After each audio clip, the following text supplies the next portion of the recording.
As a matter of fact, I'm usually long dead by now.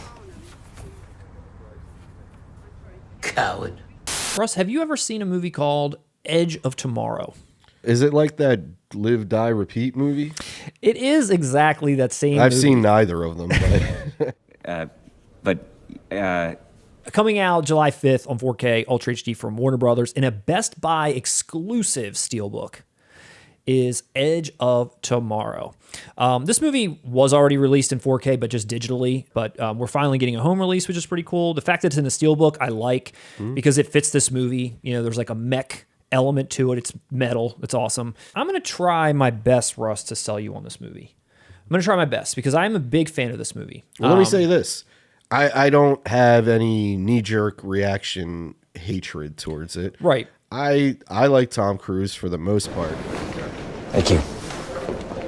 But for me, this is where Tom Cruise starts to get depressing. This juncture of This his era. career. Yes. Because now this is where he's transitioning from actor to full-blown stuntman. It's true. It makes me sad watching Tom Cruise do all these stunts and all these. He might as well just get like a YouTube channel and do pranks on the street. Like that's the only thing that sells his movies anymore. It's not his acting. It's just, hey, holy crap, you're gonna watch It's not Tom his Cruise. name power. Yeah. We don't live in an era anymore where actors and actresses are draws to the box office. I mean, nothing is a draw to the box office. And so Tom Cruise keeps doing more and more outlandish stunts just for the Mission Impossible trailers to get people in, and it depresses me. What are you expecting from me? Let me try my best to try to sell you and the people out there on this movie if you haven't seen it. And there's a good chance that you haven't. I am a sci-fi fan. This is essentially Groundhog's Day. This is, I feel like, an underseen gem, not only within Tom Cruise's career, but an underseen sci-fi action movie that is done superbly well, has great heart, has great ideas, is super fast paced. Tom Cruise, awesome in it, and he's playing against type, which I think is also interesting, which you don't expect when you watch this trailer. You just see Tom Cruise like slaying aliens in a mech suit. You're like, what the fuck? But he's actually like a coward in this movie. He starts off a literal coward. The world is under siege from aliens. That sounds like every other movie known to man. Until the world army gets together and they design these mech suits that have any chance of defeating the aliens, they're kind of getting their asses handed to them until they design this technology. So they're designing this technology. They designed it. They're out there fighting. And Tom Cruise is like a public relations kind of like twerp. Ideally, I'd prefer a different scenario. And they're basically like, we want to put you in the draft. Like we need people to get out there and get in this stuff and fight. He's like, oh, no, whatever. Something happens to where he's literally put into the front lines of the battle. He's like, get me out of here. Like he doesn't want to fight. He ends up dying immediately. We sit around the room thinking, okay, now how should I die? Come around. How do we Give me do the most this? violent Let's death, give you the most you know. violent death. I think the more violent, the more humorous Yes. it became. And I think, you want to use the idea of repeating the day to an advantage so that you can come up with as many different inventive ways for Tom to die. Yeah. Then he wakes back up on the army base prior to him going there. And it's like, well, was that a dream? And kind of like Groundhog's Day, he's trying to like figure out like, okay, this is obviously what's happening to me. It's repeating over and over. He finally meets Emily Blunt, who is a badass. I had to get into this sort of crazy physical shape for it because she's supposed to be this lethal warrior. So I was in training for 3 months beforehand.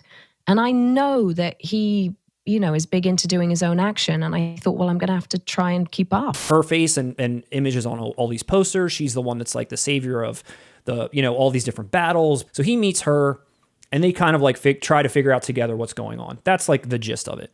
It's just a really refreshing sci-fi movie. I like that they cast him as this kind of like cowardly figure who by like the middle, he starts to get into his Tom Cruise ways where, okay, now I'm like, I've learned the ways and I'm like, cool again.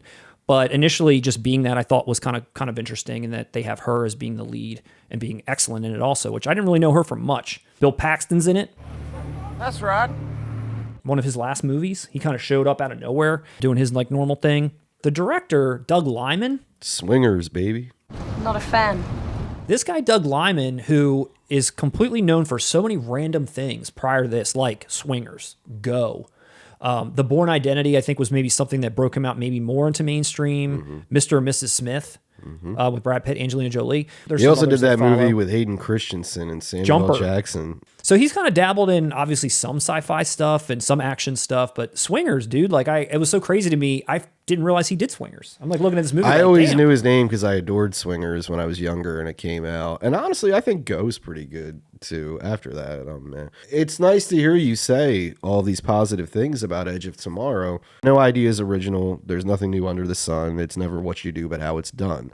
So even if you're going to play off these same tropes, if you're doing it in either a fresh way, a different take, or just endlessly entertaining, Dude. which sounds like that's what you're saying. It's a very fun movie to watch. Then it's enjoyable to sit through those tropes. Okay. The fact that it is this kind of repeating thing that goes on and on, it's just so fast paced. It's so fun. And I think you could really write it off just by looking at the trailer alone. One of the other things that I do respect again, like about this movie, the production value, again, it looks super solid. When you look at those mech suits, one thing that I read about it is those mech suits actually weighed anywhere between 80 to 100 pounds. And they had to learn how to run and act because it's full-fledged, like, they're in these things like half the movie. That's crazy because Emily Blunt only weighs 80 to 100 pounds. Exactly, dude. It's like, that's nuts. And what's funny is in between takes, they had these giant, like a metal rig, and they had these hooks that would come down and hook onto the actors and pull them up so that they could just rest. Hanging in the exosuits and harnesses, so like the entire weight of you and your suit is like on your groin, and like people are miserable. People are just like hanging like this, just waiting for them to just out action.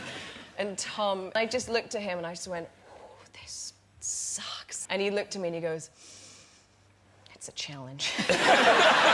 Just a little bit about the fate of this movie, though, because that is the one thing that you mentioned about the title, and that's also one of the reasons why I feel like this movie has fallen into obscurity, and I want to try to bring it back, and hopefully there have been some people out there that have seen it. If not, give it a chance and tell me what you think. Even though this movie was very popular with critics because it had great direction, great action, great editing, like the whole thing it just worked. It didn't do well financially at all. I don't know exactly why it failed, other than maybe something to what you said, that like Tom Cruise's, maybe his bankability was starting to kind of like fade a little bit, and people were like, I don't want to see another something like this with him in it. Is that more in your thought process? Yes, but not just Tom Cruise specifically. The whole idea of movie stars selling films, I think, was already dead. How should I know that? If Tom Cruise starred in The Firm in 1993, it's not like a John Grisham movie is going to set the world on fire, but Tom Cruise put asses in seats at that year. He's not doing that in this year. Will Smith's not doing that Marvel anymore. is. Exactly. Batman. Yeah, I'm with you. Hey, the last Leonardo DiCaprio movie that came out debuted on Netflix. Because it's awesome. So the whole idea of movie stars carrying these kinds of films, it just doesn't, it was already gone. It was already gone. I think it was mismarketed. It's advertised as Independence Day, but it's a critical darling as well. It's like, trust me, somebody like me, or anybody who's going to pay attention to critics and read reviews, they're not interested in this trailer right off the bat. It's like they X'd both sides out. Okay. The critics made it too avant-garde for the casual fans, but the trailer just looked so casual that other people aren't going to check it out, and they're not going to believe it's intelligent. The thought behind it, everything that they were doing was intelligent. I agree. Yeah. I think all the forces that came together to make this movie, they made an excellent movie, and it just it just didn't come across. And like you said, mismarketed. They continued to do that even when it came home. It happened because it was so mismarketed. It was like, well, let's do a title that sounds more towards the audience we want to see. Yep. Live, die, repeat. Let's that change sounds it. like some shit I would watch. Edge of Absolutely. Tomorrow sounds generic as hell. Yep. So it was Edge of Tomorrow, and the tagline was Live, Die, Repeat. So when they put it out on Blu-ray, at one point, they just named it Live, Die, Repeat. Like that became the name. And in fact, this movie, which I also did not know, is based on a Japanese comic, a manga or something. All You Need Is Kill. Yeah. And at one point, that title was on these movies, maybe overseas, I'm not sure, but I'm glad to see here they're kind of coming back to what this movie is actually called, Edge of Tomorrow. I actually think both of those alternate titles are better than Edge of Tomorrow. Do you? All You Need Is Kill. Edge of Live, Die, Tomorrow Repeat? to me sounds like it sounds like a Bon Jovi title or something. What was the name of that movie with Chris Pratt that just came Exactly. out? What's the name of it? Exactly. What was it called? Who knows? Exactly. I forget. The Tomorrow War. The Chris Pratt Amazon movie. That was like a huge hit. It was on I everyone's guarantee you- Amazon boxes. But same situation is here. I guarantee you, when more people have conversations across the globe, they're saying, "Hey, that Chris Pratt Amazon movie." Yeah, they're not right. calling it. I forgot Right. it, and you just told me it 2 minutes ago. Yeah. Long story short, everyone, this is a worthwhile movie if you are a Tom Cruise fan, a sci-fi fan, an Emily Blunt fan, Groundhog's Day fan. Name any of those things, and you're definitely someone that would be interested in seeing this. Don't go off the trailer. If after watching this, if you are, you're like, let me go see the trailer and see. You'll get an idea, but I promise you, you won't be getting exactly what this movie is going to give you. It is super duper fun, and I can't highly recommend it enough. It'll be out July 5th.